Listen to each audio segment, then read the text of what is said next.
Man, y'all know the face, y'all know the name, y'all tuned into the World's Fullest Podcast, Talk Ain't Cheap Podcast, hosted by yours truly, Mr. It's a Movie Clears Real Talk. And I got a special guest here with me. Like I said, I've been really talking to some giants lately. And I have some crazy, dope, educated, intellectual people on this podcast, on this platform. And I'm excited for this one because this brother is just a special person. And y'all know in traditional Talk Ain't Cheap fashion, I do not introduce my guests. I feel like that's real lackluster. So guest, please introduce yourself. Hello, what's up? My name is Jonathan Muruako. I go by Muruako. I'm a social entrepreneur working on a platform to help first-gen low-income students navigate their way into college. I have a bachelor's degree from the University of Pennsylvania, followed by 3 more master's degrees at the University of Pennsylvania. Raised in small town Mississippi, first generation Nigerian American. I'm happy to be here, man. So let's start from the beginning. How did you, and like I said, you have 3 masters. That's crazy. We're going to talk about that. So let's start in the beginning. So you're from a small town in Mississippi. Yeah. How did your family go from Nigeria to Mississippi? Man, it's a crazy story. So my dad, he worked in Nigeria during the Biafra Civil War in Nigeria. He lost his job. When he lost his job, he worked, I think, with Shell, the Shell Oil Company, and I guess the late 60s. He was choosing between different colleges to go to, either in Nigeria or in America. And he had auntie who was the same age as him, who worked at a HBCU in my hometown of Holly Springs, Mississippi. It's called Russ College. And my dad applied for that school, and he got in. And when he came in, he started classes. And when he started classes, a lot of Nigerians who came to HBCUs around that time, they've already had an established life. So they were really adult learners in these HBCUs. He started there. He brought my mom over. He was interested in economics. He was on his way to becoming an economics professor. Unfortunately, he passed away when I was 2 years old, leaving my mom, my 2 older brothers who are 10 years older than I am. So I was the baby, but they were a little older. And my mom, she also went to Russ College. She got her master's. She wasn't, in the same PhD track as my dad, but she definitely had as much expertise and as much, just strength to raise three boys in Mississippi. So that's how my family got there. And, I don't know how much your audience knows about Mississippi, but Mississippi has the lowest rates of, or the highest rates of poverty, non-communicable diseases, and the worst education. And the way I look at it is that we have the most room for improvement. And I'm also working on a couple initiatives with my brother in the wellness and education space based in Mississippi. But I say all that to say, very low resourced environment growing up, public schools, free lunches, but somehow, some way I found a way to really succeed, to the point of just being able to,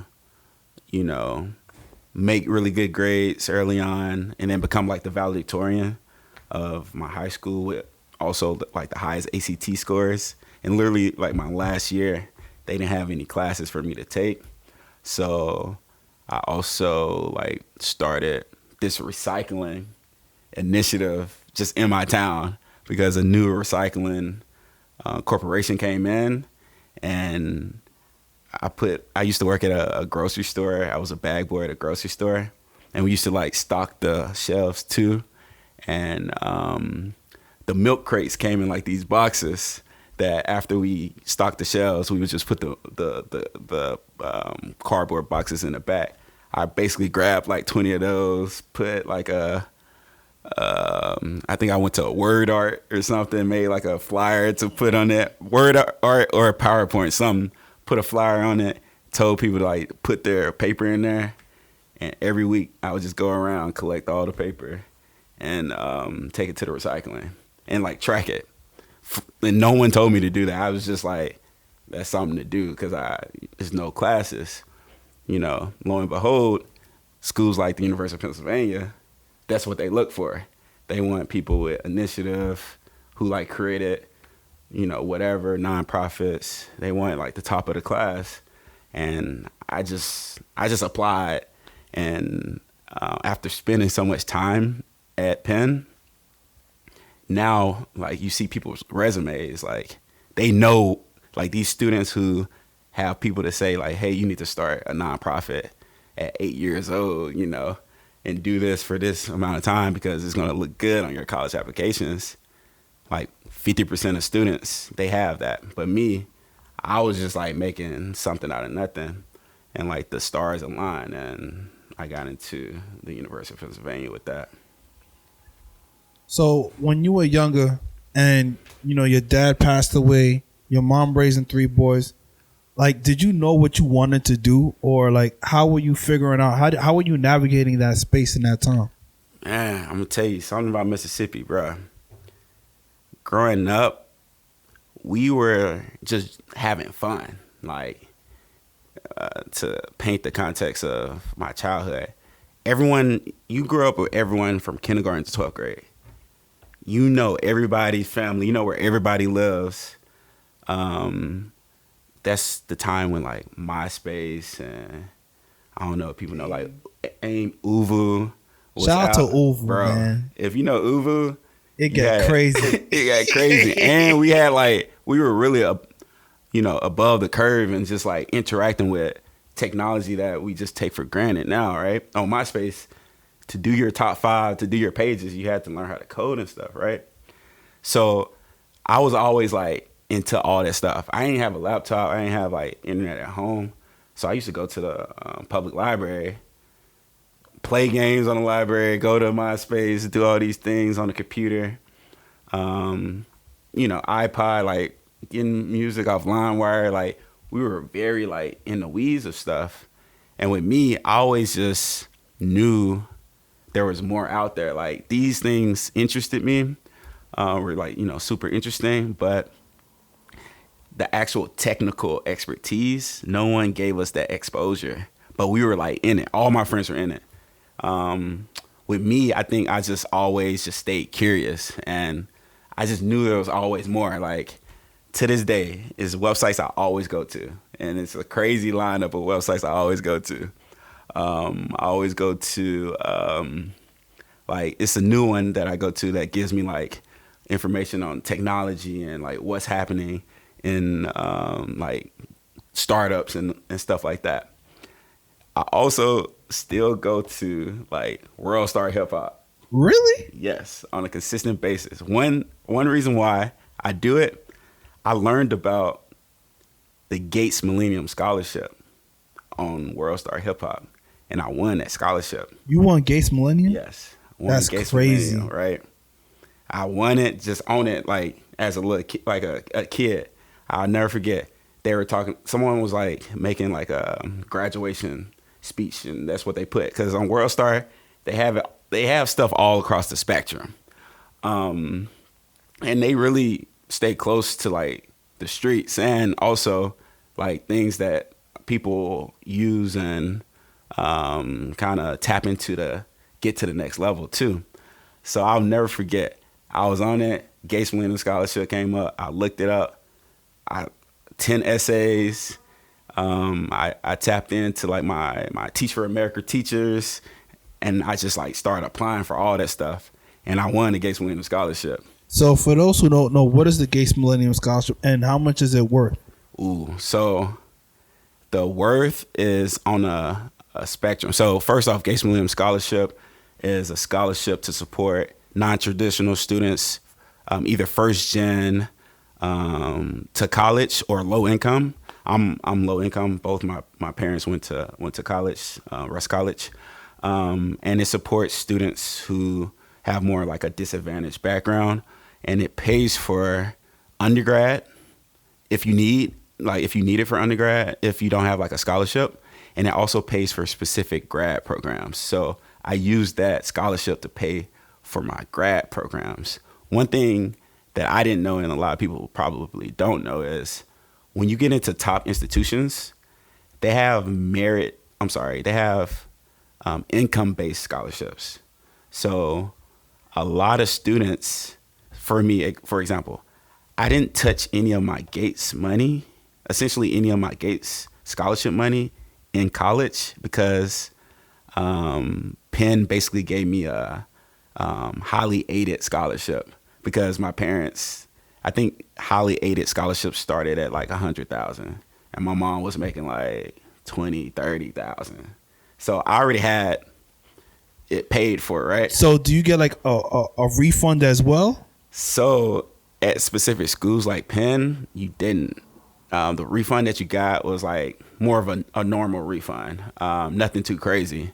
But I have friends who went to other schools who were like getting a refund because how they calculated the amount, they were allowed to get refunds. But for grad school, the 3 degrees that I got, the cost of that was in and of itself probably like $300,000, $400,000 worth of like tuition costs, and Gates paid for a majority of that.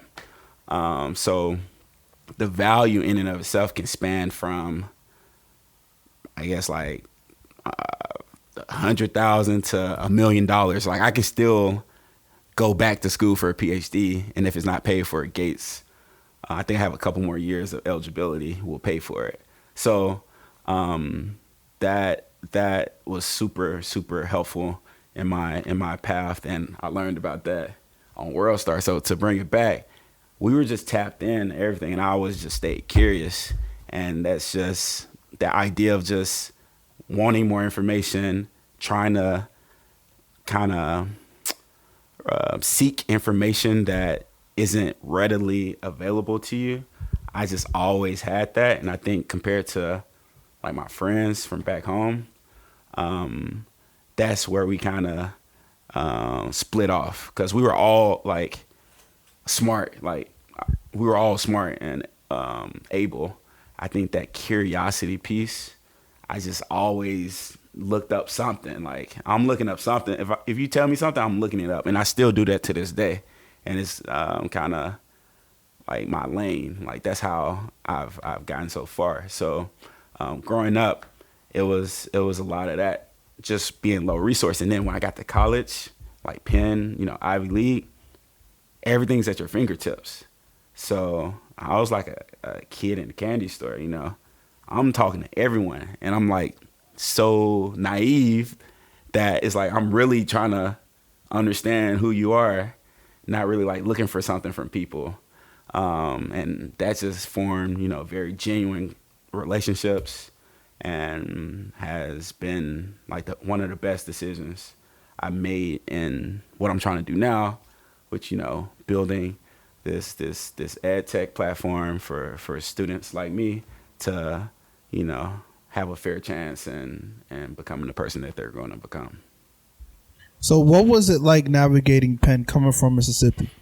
Because I feel like when you come from like a small town and you go from the middle of nowhere, Mississippi, to Philly, you've seen a lot of different things and you experienced a lot of different things. So tell me more about what your college experience was like. Yeah, man. So I would say in regards to Mississippi, there's like North and South Mississippi. So North Mississippi is like very influenced by like Memphis, Tennessee. So what I tell people is like Memphis reminds me of Philly a lot. So just being in that city vibe, I felt like my people, like I was around my people, and I always feel like I'm always around my people. They just talk a little different. Like it's the same. Facts. It's the same things, like same jokes, the same type of, personality, really hospitality too. I feel like in Philly, it's a little bit like I ain't seen you before, so I might not say nothing. But in like Memphis, in my like North Mississippi, like if you ain't seen nobody, you still say what's up, because it's like that's probably your cousin. Like somebody that know them. Facts. Like that's the only difference. But I think from a city standpoint, that was cool. Everything was new. So when I first visited, everything about going to Penn was just like an out of world type of experience, where I literally got on my first plane to visit Penn. Like that was my first time on a flight from Memphis to Philly by myself. And when I got to Penn, I ain't never been in like a city like that. Like Memphis is like a big town. Like it's not like a city where, tons of people are just walking down this one street, So I'll never forget coming from the airport in Philly to my school at Penn. I was just like looking out the window, googly eyed, like, bruh, like these buildings very large. Where are we? Like, I have no sense of where I am in the world, which, again, coming from a small town where you live there all your life, like, where you are. There's 7 stoplights in the whole town. You kind of know where you are, right? So coming to Philly, everything was new. Got off I think I took like a shuttle from the airport to campus. Walking in the building, like the main building is called Houston Hall, and like Penn has so much history. Like Houston Hall is like the first like student center ever in the country, right? So walking into Houston Hall, meeting people, they know your name. I'm like, yo, all these like black people too, like that are like super cool. Meeting other people from like different races. When I visited, I met like other students who got in too. So I'm like, bro, these are the coolest people I ever met. Like, they're just like me. Like, they're curious, they're smart. They come from like different places like New York, New Jersey though, or like overseas. But we're all like cool. So that was like the first experience. Then I started meeting people. For example, one of my mentors, his name is Brian Peterson, and he's over the Black Culture Center, Maku Center at University of Pennsylvania. I remember meeting him for the first time. Like literally, me and Brian, we text today. So it's like meeting him, getting like his support early on was essential.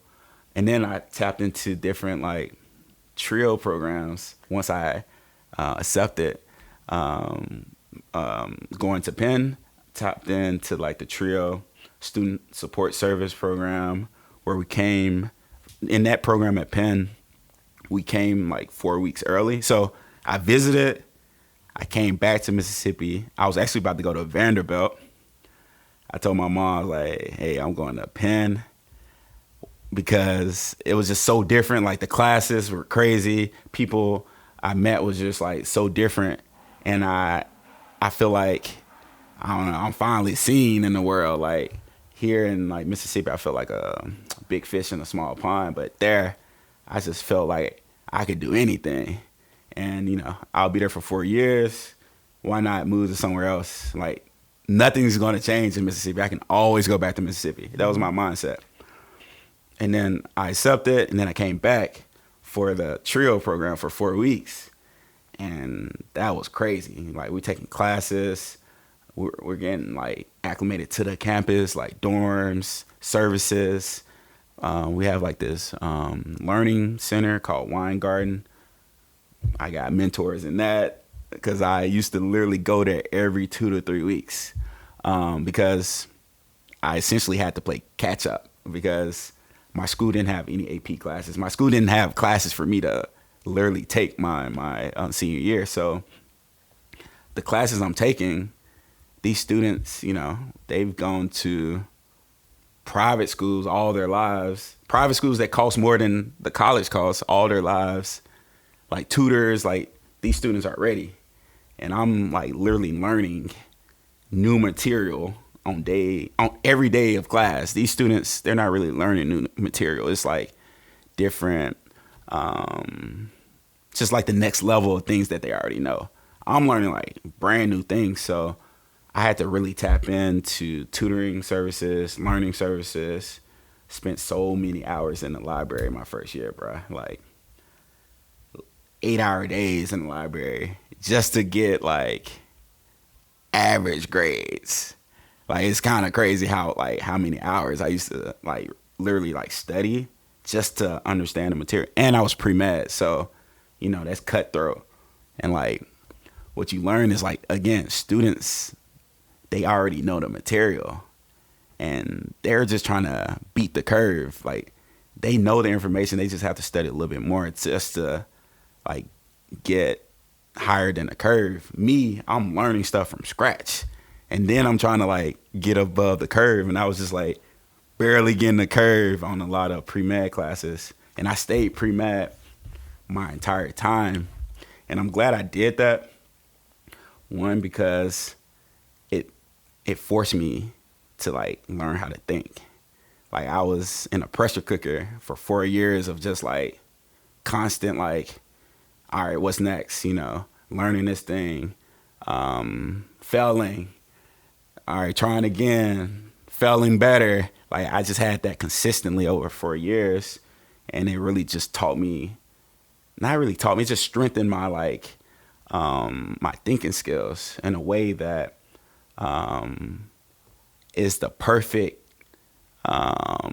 mix of like critical thinking and bringing my creativity from just my perspective and my perception from Mississippi and growing up in that environment. So now when I look at entrepreneurship and I'm like building what I can build or what I'm building right now, I can take those two worlds and just be quicker than other people who might just be creative but don't have like the technical skills to figure stuff out, or just have the technical skills but don't have the perspective to build something novel.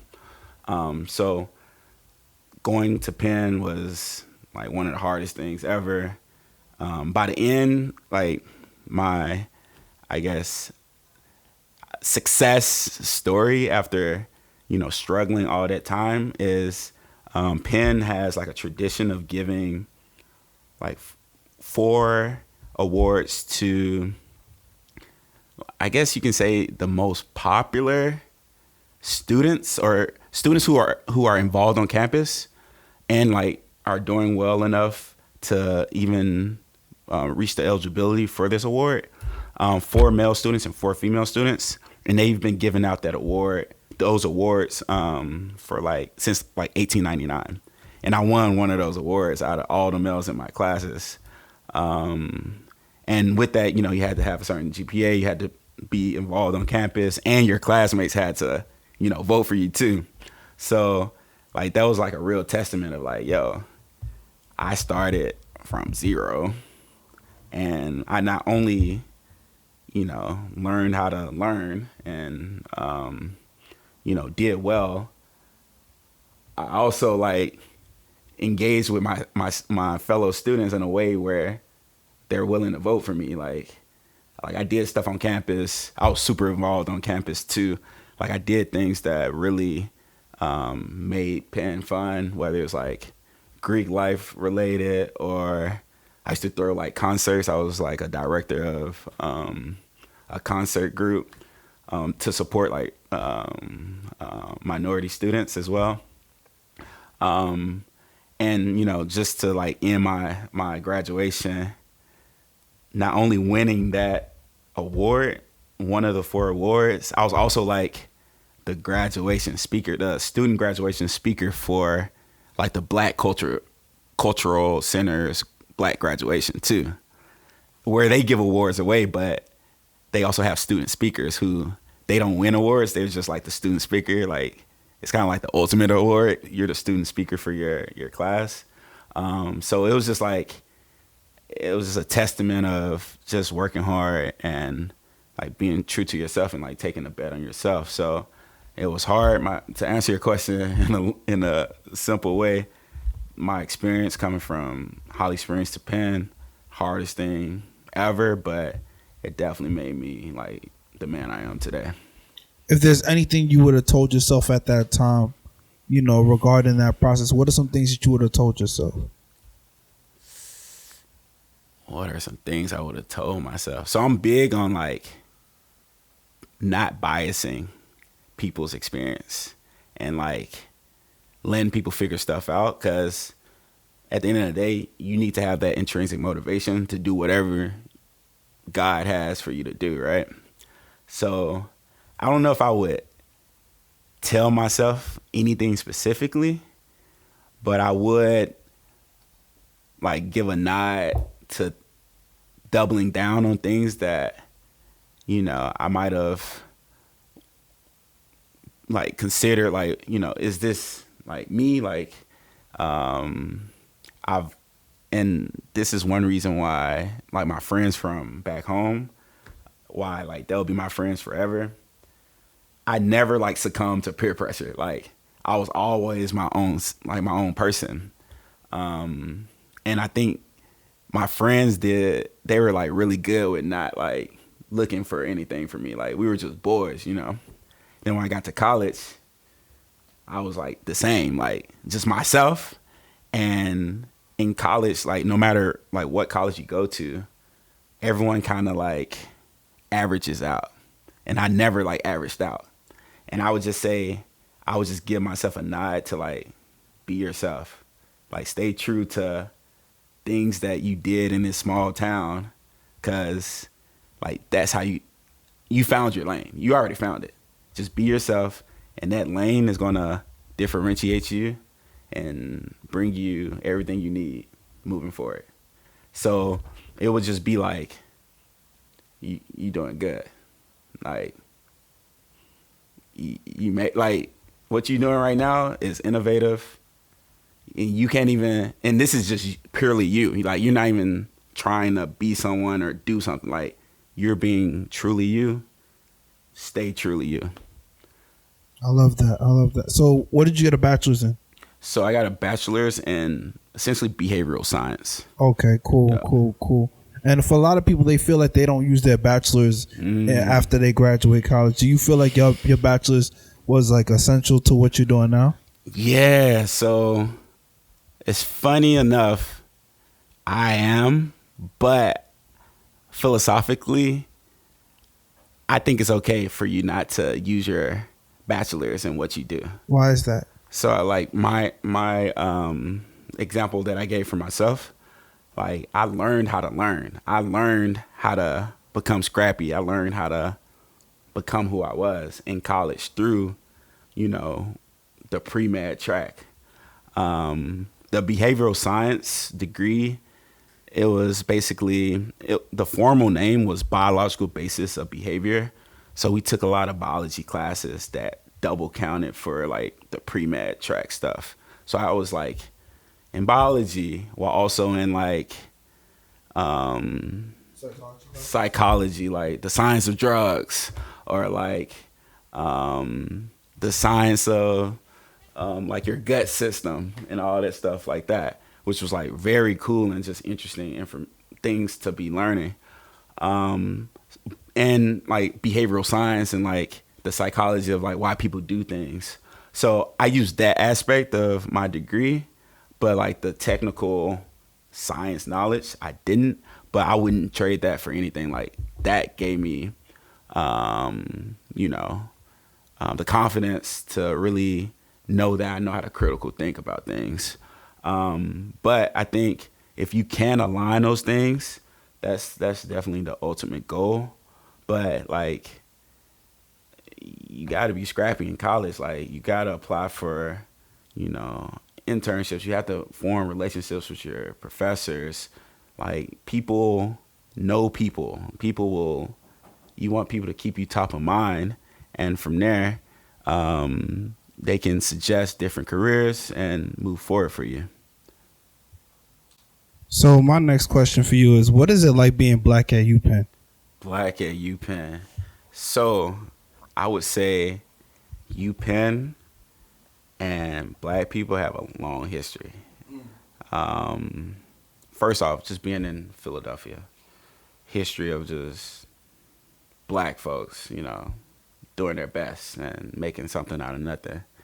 And black students coming from all over the world, across the diaspora to Penn,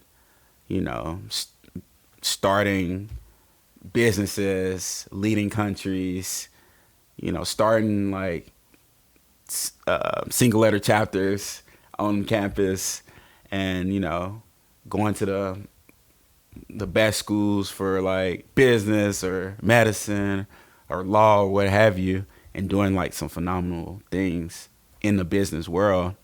And it's like if you know, it's like you start looking at who's on top and you see or black people on top and you see where they kind of came from.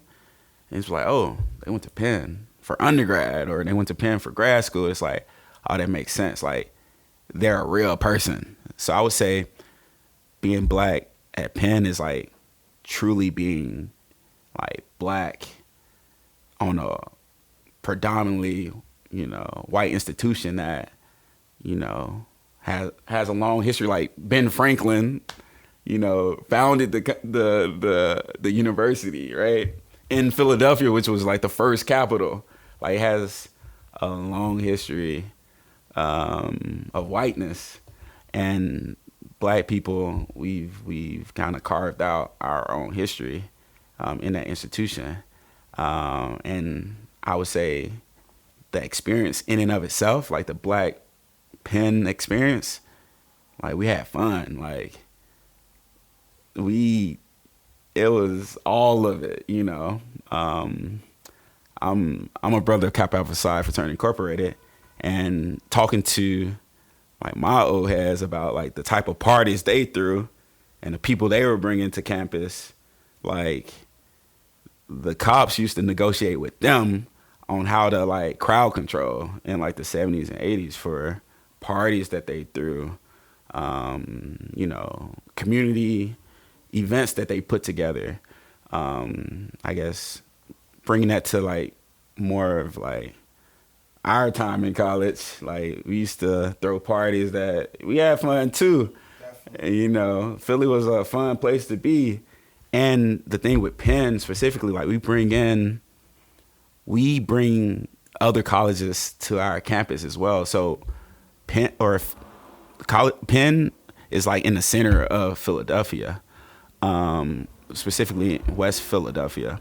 And there's like other schools like Villanova, Drexel, which is actually right beside Penn, LaSalle, St. Joe's, like all these colleges that black people who, went to those colleges, they used to come to Penn to have fun.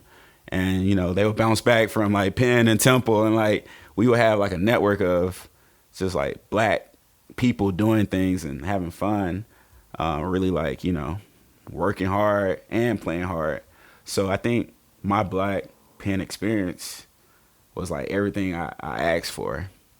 And I think that's the beauty of it too, because like if you ever go to the University of Pennsylvania, on the main walk, it's called Locust Walk. It goes from the top of campus to the bottom of campus. And literally there are like white fraternity homes on that main walk.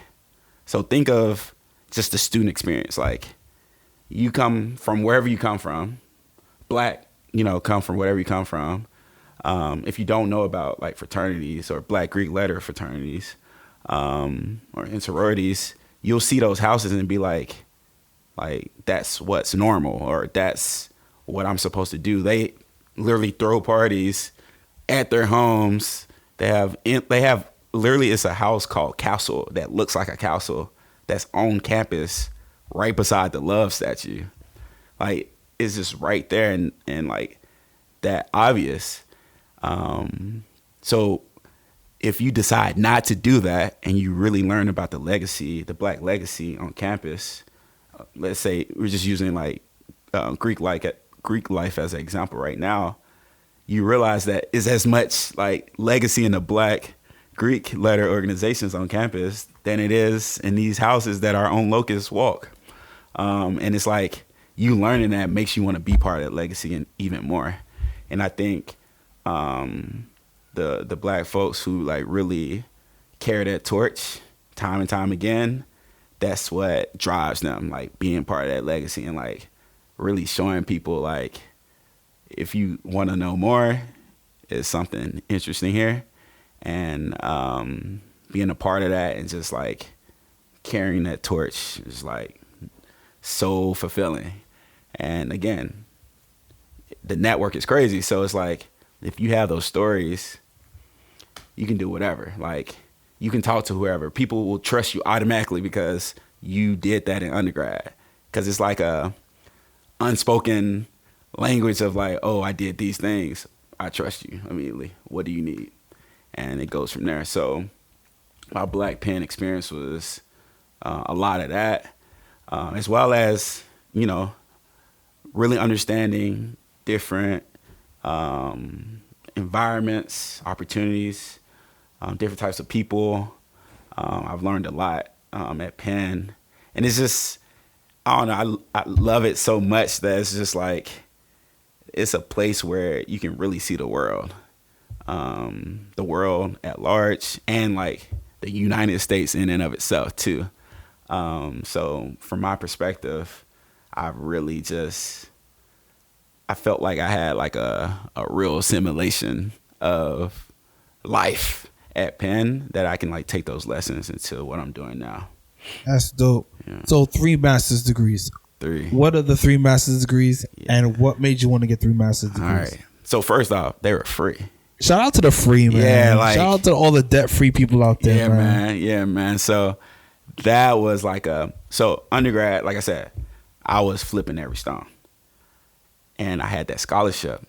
So when I was about to graduate, I could either like do like a post-bac and study for the MCAT, which would have like cost bread and time, or like do an MPH, which would have been paid for, or which was paid for at Penn, and I knew how to like finesse the system, or like really, I knew all the resources to get free housing, be a RA, and with free housing comes like free food. And I had this idea that I'm working on now. I was like, oh, my classes, they're project based, and you know, a student experience is like their whole experience, like holistic wellness and public health. The classes I could take in my public health, I could pick the ones that kind of informs the next step for the startup. And it just made sense. And I'm like, all right, this is going to take a year or 2. That's not that much time in the grand scheme of things, right? Those 2 years changed to how many years? 7 years of like realizing I needed more time, and I could, you know, really access my resources in a way where I'm not only getting, you know, school paid for, like I'm kind of getting paid to go to school too. And I realized like, oh, I could get like a job, and through the job, I could, you know, take advantage of benefits. And COVID happened, so things were virtual and hybrid. And I was like, oh, I'm not spending as much time traveling, and I can like do stuff in my dorm while taking classes and doing all these things. So it really just kept happening. And at the same time, I was building my startup, you know, staying close to students. I've seen college pre-pandemic, during the pandemic, and after the pandemic. Working with students and having like student interns across time. Like I probably worked with 30 odd students on the startup with, you know, business related things or tech related things. Also accessing funding opportunities for student entrepreneurs, or just like students of color or just people of color at Penn specifically, and at like just other programs and things, and like building that muscle. The whole thing was building a muscle of, for every 10 things that I apply to, I get 9 no's and 1 yes. That yes might be a $50,000 grant to do whatever I need to do, right? But the 9 no's, if I didn't build that muscle in undergrad and grad school of like continuously applying for stuff, I would have been gave up. But now it's a numbers game. I know every time, and that 9-to-1 ratio is actually changing more to like 5-to-1 at this point, because I know what people are looking for. I know how to like market myself in a way to, get in a room, get in that interview. And I know once you see how passionate I am about what I'm working on, you have no choice but to say yes. Like, if you don't say yes, it's not a good fit. Like, for me, like, it's a waste of time for me, because your foundation, your competition, whatever, isn't actually looking for genuine people. You might just be doing like something for marketing, or, say that you're innovative, but you're really not. So I've learned and had those experiences through getting the master's degrees. And that was really, being a student entrepreneur was my ultimate goal. And I just tagged on more degrees that helped me reach that goal. So the first, public health. Second was bioethics, with a focus on like data and with the ethical questions that come with the access to data in today's world, specifically like data collected over the internet, basically. And then I got into my last master's, was in nonprofit leadership, with a focus on social entrepreneurship. So in my classes, I was literally building my platform. Every class was project based, and I'm building my platform in the classes, and I'm working with students. I'm connecting with professors. These are the top professors in the world in what I'm trying to do, and everything just kind of worked out for itself. I was able to, again, I was essentially getting paid to go to school. I was saving all of that. So once I graduated in May, I can go full time without having to fundraise, or like, if I'm fundraising, it's just extra, if that makes sense. I can, do this on my own, full time, full force, full throttle. Like, I got a rich mom and dad. Like, I got money to support myself to go all in, and it's time to go all in. I've built the conviction. I know the population. Built the product. Got mentors. Thought through all these different aspects of the business model, the design, how it's going to be distributed, all these things, and it's now like time to go. So those 3 masters was my like apprenticeship to working full time on my startup. So let's talk about the startup. What is the startup, and what is the goal of the startup? Yeah, so the startup is called Fitalyst, and we use behavioral science, design, and learning analytics to help first-gen low-income students get the most out of their time, their effort, and resources on campus. And our first product is called Dash. And Dash can be looked at as like a recommendation agent / companion for first generation low income students, and eventually all students, to navigate their time in college. And in this interaction, we essentially want to help students help themselves. We want to create a product that's within their workflow of things that they're already going to do, and while also providing timely and actionable, personalized suggestions on what they should be doing, how they should be doing it, and having, that support in a subtle yet powerful experience. So that's what I'm building. So how long have you been building this product, and what do you hope to really happen with this product? Like, what do you hope, the impacts of this product will be? Yeah, so this last iteration probably started at 2 or 3 years ago. So we had a product before the pandemic. It was actually like a Facebook Messenger chatbot, and it was like a one-stop shop for wellness on the college campus. And we actually got 500 students at Penn to download it, which was crazy. But the pandemic happened, right? Pandemic happened, students left campus, and we basically took all those insights and was like, all right, the world is changing. But our insights surrounding like one-stop shop and having like an embedded experience were spot on. And the concept of like AI started to become like more of a household name and like a real thing for the average person to build on.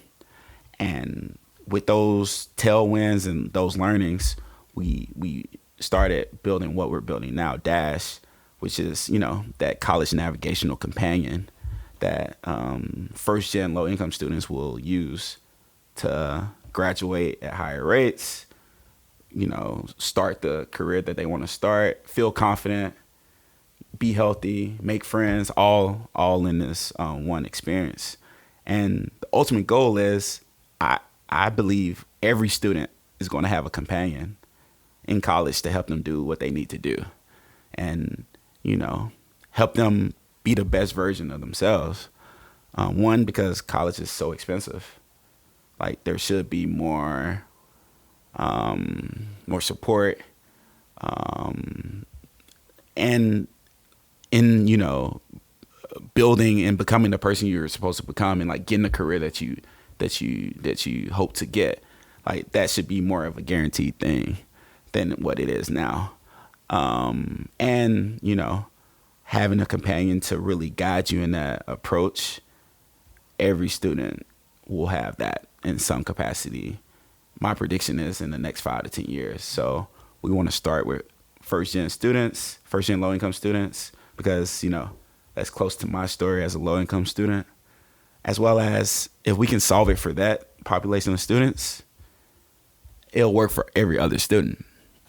And there isn't like a real focus from like tech companies on that population right now. So our goal is to start there, get our learnings, improve, make the best product possible for the most disadvantaged, and then it'll work for everybody else. That's awesome. How have you seen a lot of reception from users, and like where are you at in the process when it comes to your app and Dash? Yeah, so this semester actually we're hoping to test Dash with 100 students. Last semester we were able to test with a smaller cohort of 10 students, gain some really interesting learnings from there, and being able to support 100 students and learn from their experience with our platform will be invaluable as we iterate on their problem or on that product going into the spring 2025 semester. In building, we recently got into a prominent social innovation accelerator fellowship out of New York City. This is actually the 3rd week of that fellowship. Learning a lot, meeting incredible people, having the opportunity to like dive in even more into this calling. And with that comes other opportunities as the program progresses. So this semester, I'm really focused on building the product, testing it, getting those insights from the students to then build a better product for students in the fall. And in the spring 2025. And in a parallel approach, we're also trying to talk to people like Cletus and learn from your experience supporting, first gen low income students. It's a two-part, problem where, you guys need as much support as the students themselves. So it's like really understanding the stakeholders and becoming an expert. That's the name of the game for us right now. Nah, that's dope. That's really dope. And I look forward to, my goal for Dash is to like make it a home for like students at Mega Everest. We could talk about this off air, but finding opportunities where I know like we can figure out ways to support our students through that platform. I think that would be really essential. Okay, cool. So I guess my question for you, or my final question, because I know we have to go. Where do you see yourself in the next 5 years, and what advice do you have for first generation low income and or disabled students on how to graduate college? So that first question is literally my go-to question when I ask other people, and no one has ever really asked me. So you caught me a little bit off guard. So I'm gonna take a second to think about that. But to your second point on supporting first gen low income and or disabled students, like, you guys are here for a reason. Like, if you made it this far, it's just a test against time. It's not a test against anything else. And time is the only thing that's constant in the world. Like, time is always going to progress. So if you could stick with it and, get through the lows, not make your lows too low and your highs too high, and just get through it, it is success on the other end. And your perspective on life is what's going to change the world.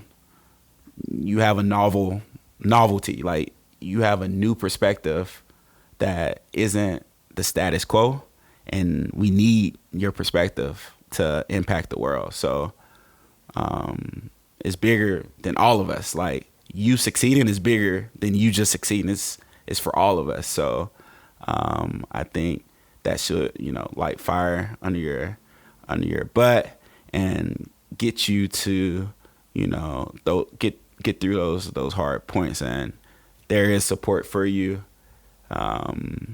There are people who have done what you've done in the past. You can definitely reach out to people and lean on them. Even people that you might not think will give perspective, they could also give perspective if you need that perspective in the moment. And we need you.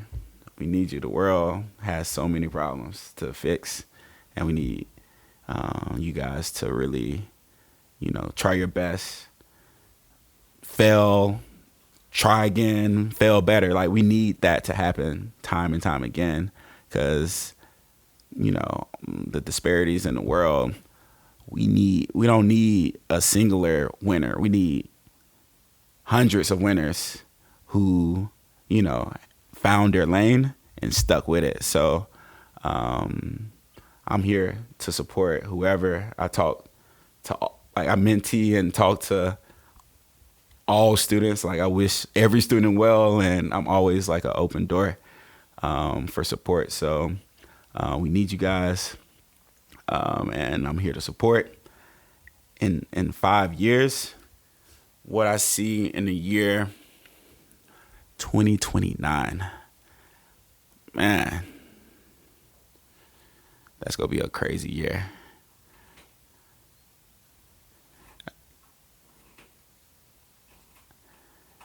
So 2029. 2029, man, that's gonna be a crazy year. I envision us already impacting first-gen low-income students as the premier product for success, student success. I think we'll also be looking to how to just extract as much value from our experience for students, whether it's like career exploration, professional development, networking, upskilling, what have you, and partnering with the institutions that already do it, like Trio. And we'll start looking at how we're going to like expand to like other demographics of students and eventually all students. I think at that point we'll have a more clear vision of how we're going to impact students, and we'll be able to leverage that for even more impact. That's what I envision in 2029, and other projects that I'm working on. Like I said, I'm working on some projects in Mississippi with my brothers, to really like help with the disparities found there. So I think by that time, that should be hitting on all cylinders too, and just being a light for anybody who needs it. If anyone shares their dreams with me, I make it a point to believe in it, 100%. Believe in it more than they believe in it, just so they know they have one other person that really believes in their story and their path forward as much as they do, or if not more. And I think that really pushes people to, do what they have to do to see it through and like see God's vision of what they have or what God has for their life. So I just want to be that light for people, believing in any idea, anything can happen. I believe anything can actually happen. So doubling down on that for, my friends, my family, people I see on the street, people who share their dreams with me, I want to be that light for them. So I think those are the things that I'm looking forward to in 2029. I know I said my last question. I do this a lot, but my last question for real is, are you in this for purpose or impact, or are you chasing money at the same time? Like, what's the balance? Because you need money to do what you're doing, but at the same time, it's like what you're doing is really impactful work too. Yeah. Man, I've been blessed, bro. Like, getting the Gates Millennium Scholarship, that was like winning the lottery, honestly. Getting the pen was like winning the lottery. I feel like money, the pursuit of money, I've never pursued money, and I've won the lottery twice. So, again, what I would say to my younger self, stay in your lane. Do what has taught you, that works, works for you specifically. Do what God is calling you to do, and everything else will figure itself out. So, impact, being curious, working on something that's bigger than me. I've always done that. I'm going to stick to it. Whatever happens, happens. I love it. If people want to follow you, connect with you, learn more about your app, where can they go to do so? Yeah, so you can, I don't know if you guys are on LinkedIn, but I have a LinkedIn, and that's Jonathan Muruako on LinkedIn. Also, we have a website, Fitalyst.com. That's FITALYST.com. And yeah, those are the two main places to learn more. Dope. Thank you so much for tuning in to Talk Ain't Cheap. And y'all know the slogan, it's not that deep. It's a vibe. Appreciate you.